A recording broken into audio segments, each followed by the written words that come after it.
All right, so here we are post snowstorm, post 5 days, 6 days. So we still got trees down over there.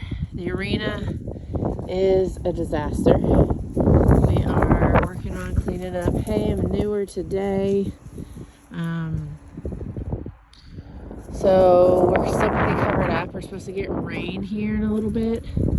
I'm hoping that we can reroute them back out to pasture. The only reason why we cut them off was, one, we had so much snow. Now they did go out to the pasture several times and dig around and eat grass. I think they all prefer grass to hay, but we wanted to make sure that they had plenty of hay with the cold weather. Everyone's healthy. Everyone grew a good winter coat, so we don't blanket them. So making sure that they had enough forage available to them to stay warm was really important. So that's why we've been haying them. As soon as the grass is uncovered, or at least not as bad covered, like we had 14 inches up to 2 feet drifts. So this is what this looks like. Completely awful. We are supposed to get some gravel put down. We just didn't get it down quickly enough. So we're gonna clean this up. We're gonna get some stone dust down. Now everything runs down this way. So I think the biggest issue with Paddock Paradise is mud and drainage. So understanding the way your water runs is really important. So here, this is the top of the hill. It's the highest point on the property, and so everything runs downhill. Now we designed the barn with that in mind.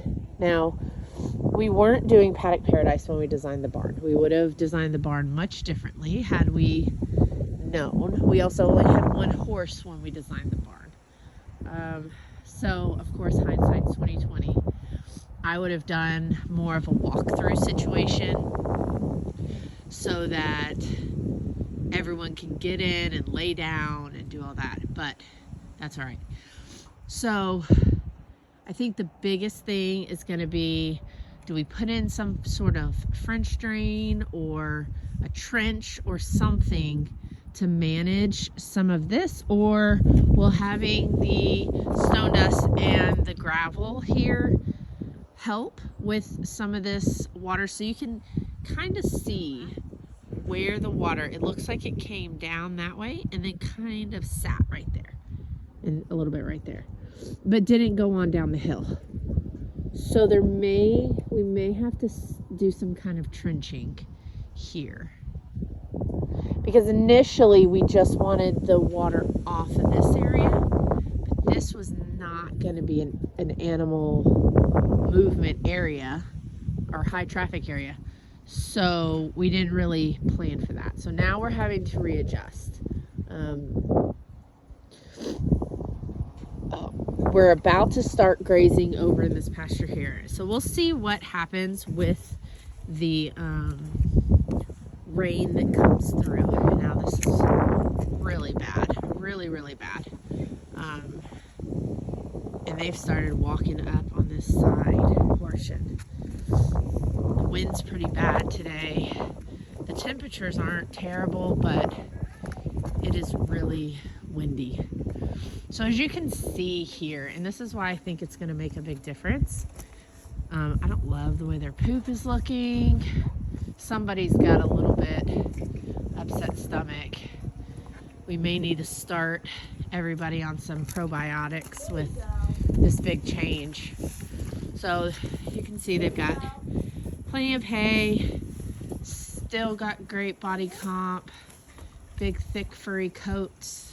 Of course, Daisy looks like a disaster. The big thing we're trying to do is waste management and keeping their hay and water full, The hay makes them really thirsty, and keeping their feet clean. Keeping their feet looking good and picked out so that we don't get any kind of thresher infections or anything like that. So here we had gravel. So you can see where it changed. We have gravel to here, and then where the gravel ended, that's where we ended up with this really bad mud. So I'm thinking that having the gravel is gonna make a really big difference. So come over here to Daisy. Oh, there we go. Good girl. She's checking feet right now. Okay, we're gonna be nice with this one. Good girl. Daisy, of course, looks like Hot Mess Express over there. Give me your foot. And Roxy looking nice and filthy. Give me your foot. Good girl. So there we go. This is what we're looking like. We're just trying to do some maintenance right now Hello. before this next bit of weather comes through. Hello. And then we're gonna have some pretty cold temps after that. So we're still in the learning phase. Again, this is why I'm doing these videos, to try to help anybody who is thinking about doing this. That way they can learn from some of our mistakes. And like I said, some of our mistakes from this first storm, I would say, is drainage. Working on the drainage and having that set up. So here we are. Oh, shit.